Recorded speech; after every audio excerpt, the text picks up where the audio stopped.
lo que conlleva. Luego hemos visto el domingo pasado que eso no se queda en la persona física de nuestro Señor Jesucristo, sino que eso es algo que nos va a abarcar a todos los que somos de Cristo en su venida.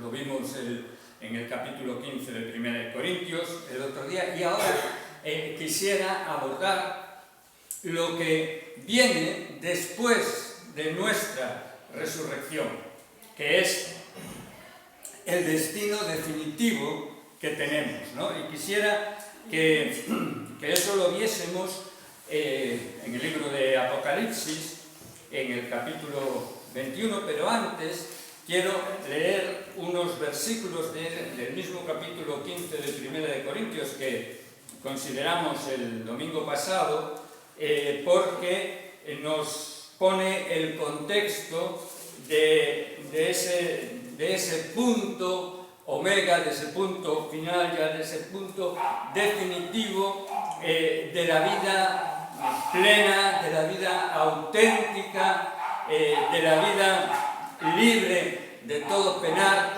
que todos anhelamos, ¿no? Y vamos a leer entonces estos versículos en 1 Corintios capítulo 15, desde el 20 al 28, que dice: ahora Cristo ha resucitado de los muertos, primicias de los que durmieron es hecho. Porque por cuanto la muerte entró por un hombre, también por un hombre, Jesucristo, la resurrección de los muertos. Porque así como en Adán todos mueren, también en Cristo todos serán vivificados. Pero cada uno en su debido orden, es decir, hay un orden, hay una secuencia. Cristo las primicias. Luego, los de Cristo, nosotros, en su venida.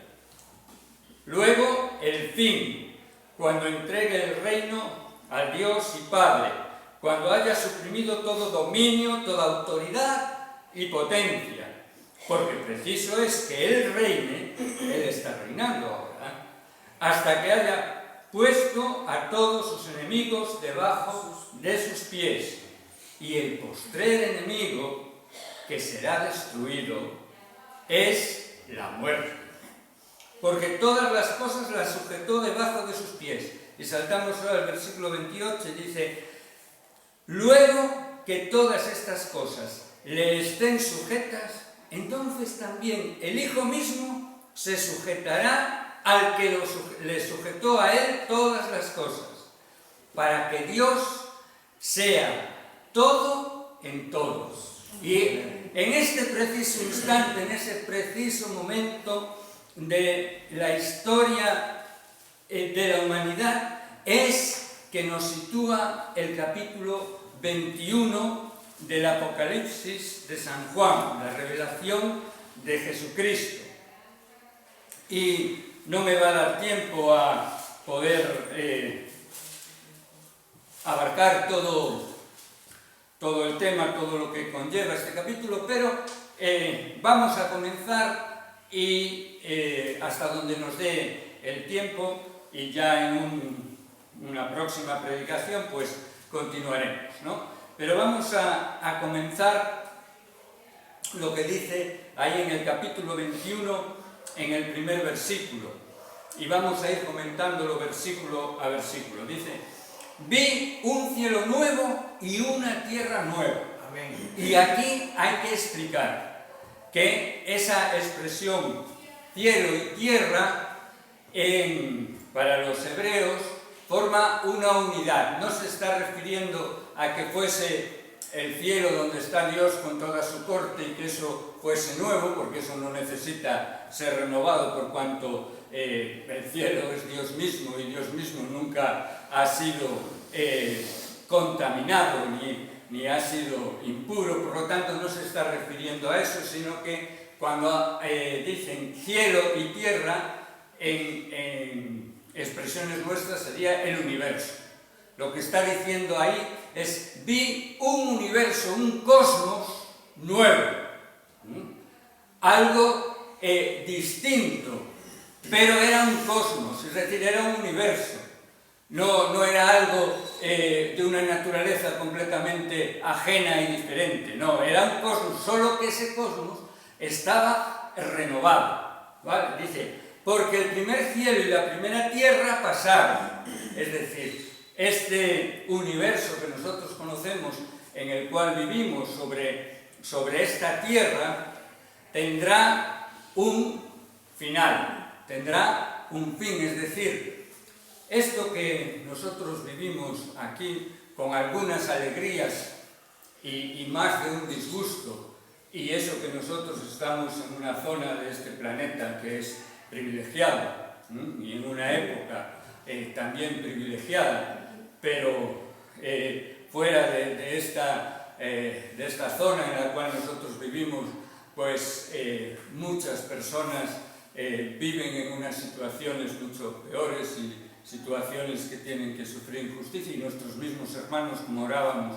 al principio, que hay toda una serie de países en los que son perseguidos, ¿no? Y no solo los cristianos, hay muchas injusticias, pero dice que esto todo no es definitivo, no va a ser siempre así, sino que esto va a pasar y las cosas van a cambiar, y señal de que esto va a pasar es lo que dice aquí, que el mar ya no existía más. Y aquí quiero hacer un par de aclaraciones. En primer lugar, que creo que es fácil que nos demos cuenta que cuando una persona quiere dar a entender una realidad que es tan sublime, tan definitiva y tan trascendente, pero tan diferente de la actual en la que él vive, pues no puede utilizar las expresiones comunes y corrientes, sino que se ve obligado a utilizar unas expresiones que de alguna manera comuniquen, transmitan eso nuevo, eso especial, ¿no? Por lo tanto, cuando nosotros leemos textos como el del Apocalipsis o el de los profetas, no podemos tomar lo que nos dicen al pie de la letra, sino que están usando imágenes, están usando figuras, están usando símbolos para intentar comunicarnos esa realidad nueva, especial, distinta, trascendente, ¿no? Y aquí cuando dice que el mar ya no existía más, está haciendo referencia a lo que fue en la primera creación, que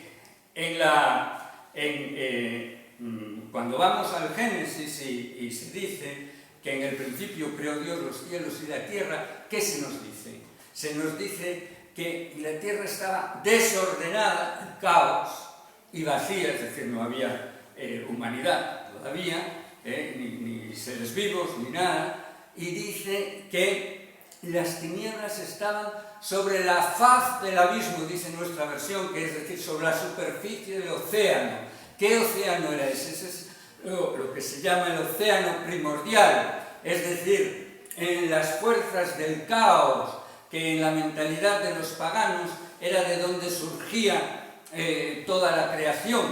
Y allí, en el Génesis, lo que se nos dice es, no, por encima de esa creación está, de esa creación, digamos, esa existencia caótica de la materia, de ese abismo, ese océano profundo, insondable, que como que no tuviese fin y que todo lo abarca, dice que se cernía el Espíritu de Dios, es decir, Dios estaba al control de todo eso, pero eso todo era indicativo de lo que impedía la vida y de lo que la destruía, porque cuando el diluvio, precisamente, lo que se nos dice es que las compuertas del cielo se rompieron y reventaron las fuentes de las aguas, y entonces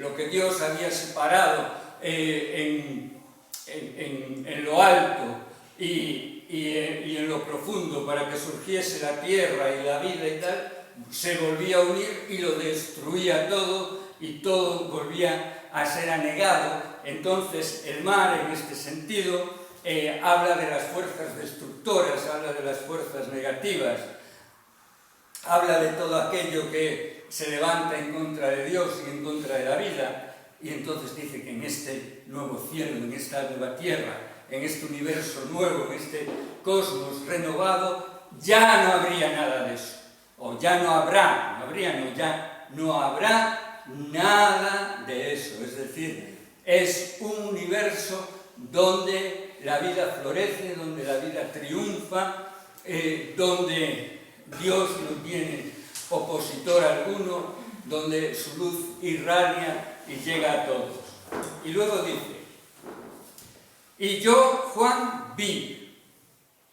Esto es muy importante, porque aquí Juan está diciendo, bueno, yo voy a decir algo tan extraordinario y tan grande que resulta increíble, que es algo que desborda nuestra imaginación, que desborda nuestra capacidad de asimilación, pero yo doy testimonio. Es algo que yo vi, es algo que yo capté estando consciente, siendo dueño de mí, dueño de mis percepciones. Es algo real lo que yo os comunico, lo que yo os transmito. Yo, Juan, vi, ¿y qué fue lo que vio? La santa ciudad. La santa ciudad. ¿Y qué es esta santa ciudad? Fijaos, aquí hay un contraste. Aquí hay un contraste. En el principio de la creación, cuando Dios pues, hizo la tierra y colocó todas las cosas en su sitio, como culminación de eso, como broche de oro, pues hizo al ser humano, hizo a la primera pareja. ¿Y dónde la situó? En un jardín, en la naturaleza. Era ese embrión de la humanidad, era ellos desnudos, es decir, sin nada artificial, sin nada realizado por el ser humano todavía sobre sí, y la naturaleza. Claro, luego ha venido toda una historia, ¿no? Y esa historia está concentrada en los 11 primeros capítulos del Génesis, y al final de eso, o sea, en el 11º capítulo precisamente, ya habla de lo que fue la construcción que el ser humano hizo con sus manos, ¿no? Y, ¿os acordáis? Ahí está que construyeron una ciudad, ¿no? Babel, con una torre que aspiraba a llegar al cielo. Es decir, que los primeros intentos de la humanidad caída, porque entre medias se nos narra cómo el ser humano se separó de Dios, ¿no? Pero habiéndose separado de Dios, pretendió desde sus fuerzas, desde sus capacidades, alcanzar a Dios o inclusive alcanzar la divinidad, ¿no? Porque, bueno, sabemos que esa torre, conociendo por la historia, los restos arqueológicos y la documentación a la que hoy en día se tiene acceso, pues hacía referencia a esas torres piramidales, los llamados figurats, de la religión y de la sociedad mesopotámica, ¿no? de cuya civilización la capital principal llegó a ser Babel y Babilonia, y esa Babilonia tiene en el Apocalipsis un puesto muy relevante, y precisamente un puesto antagónico, contrastante con el de la ciudad santa que nos dice aquí. Es decir, el ser humano en el inicio, en el inicio de su rebeldía, quiso organizarse, y no solo se quiso organizar, digamos, a nivel horizontal en las relaciones entre ellos, sino que pretendieron alcanzar de alguna manera la divinidad, ¿no?, en esas construcciones que se elevaban para la mentalidad de los antiguos, pues de una manera muy alta, hasta el cielo, ¿no?, como una montaña que tocaba las nubes. Y aquí y eso, pues a lo largo del tiempo se desarrolló de forma y manera que se formaron los imperios. Los imperios, acordémonos, que se forman a través del sufrimiento de la gente, ¿no?, por la conquista, por la guerra, por la imposición de la fuerza del más poderoso sobre el más débil. Y aquí, en el Apocalipsis, se presenta a la gran Babilonia, dice la madre de las rameras, porque ha fornicado con todos los reyes de la tierra, es decir, como la fuente de la iniquidad, la fuente de la opresión, la fuente de la injusticia, es decir, la sociedad humana organizada, pero no organizada para el propio bien de la humanidad, sino que organizada para el exclusivo bien y dominio de unos pocos que dominan y oprimen injustamente al resto. Y esa Babilonia está destinada a la destrucción.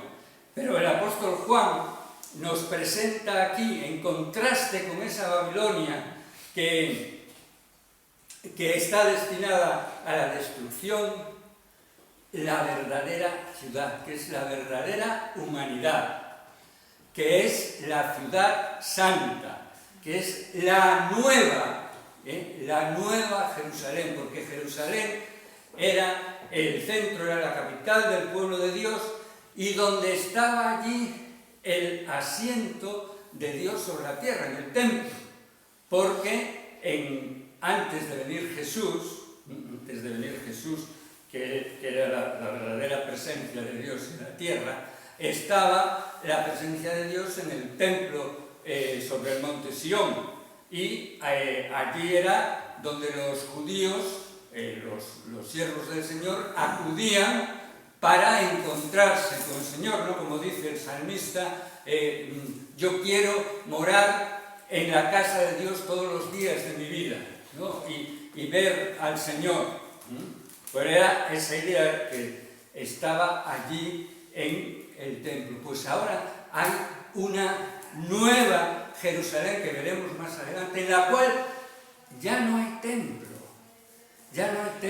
porque dice que la presencia de Dios y del Cordero es directa e inmediata. Por lo tanto, esta ciudad, que aquí nos lo presenta como una ciudad, no somos ni más ni menos que nosotros, toda la humanidad redimida, los santos tanto del Antiguo Testamento como del Nuevo Testamento, que estamos no ya en situación, digamos, de naturaleza, como se estaba en el Edén, en el Génesis, sino que ahora ya estamos completos, ya estamos formados, ya estamos todos, y estamos todos organizados, relacionándonos los unos con los otros. Pero en lugar de ser por la injusticia y la opresión y la, ¿cómo se dice?, la desigual distribución de las riquezas, donde las riquezas de todos están en manos de unos pocos, aquí estamos en una situación de fraternidad, de igualdad, donde el principio organizador de todo es el amor. Y fijaos bien, porque claro, aquí se nos dice que es la nueva Jerusalén, y nosotros normalmente estamos acostumbrados a visualizarlo, ¿no?, como la Jerusalén celestial. Entonces, como ya os explicaba con el tema del alma y la inmortalidad del alma y así, la influencia de los griegos sobre el cristianismo hizo que la esperanza definitiva de los cristianos fuese el trascender este mundo material e ir a lo que llamamos el cielo, ¿no? Entonces, la idea que nos hemos formado generalmente es que es la Jerusalén celestial. Entonces, allí que en el cielo va a haber una ciudad extraordinaria, maravillosa, ¿no? Como la que describe aquí, pero que va a estar en el cielo, y nosotros vamos a ir al cielo allí, a vivir en esa ciudad. Pero fijémonos bien lo que nos dice el texto. El texto nos dice que es cierto que esa nueva Jerusalén tiene su origen no aquí en la tierra. Su origen es un origen celestial, pero celestial lo que quiere decir es divino. Es decir, dice que la nueva Jerusalén venía del cielo, de Dios. Es decir, el cielo es Dios, ¿no? Y esa ciudad que somos nosotros tiene su origen en Dios. ¿Pero qué dice? ¿Que se quedaba en el cielo? No. Dice, la vi descender. Es decir, todos los que habíamos partido y estado con Dios, dice, descender del cielo, de Dios. Y dice, dispuesta como una esposa ataviada para su marido. Poco antes nos habla el Apocalipsis de las bodas del Cordero. Y el apóstol Pablo nos dice que la Iglesia, para Cristo, es su novia.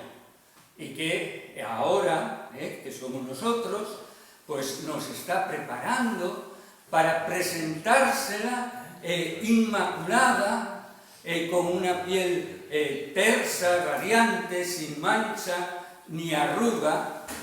Y aquí son los desposorios. Aquí es el momento del casamiento.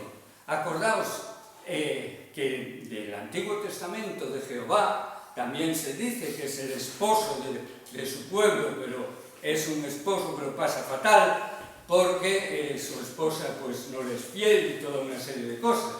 Pero no es así en el Nuevo Testamento, ¿no? Donde el novio es el Señor Jesús y esa esposa, a través del Espíritu Santo, de la sangre derramada en el madero, está cubierta y empapada de esa sangre que la purifica y elimina toda mancha, elimina todo defecto, y se la presenta a él pura y radiante. Y dice, dispuesta como una esposa ataviada, es decir, vestidos, somos nosotros, vestidos pero de gala.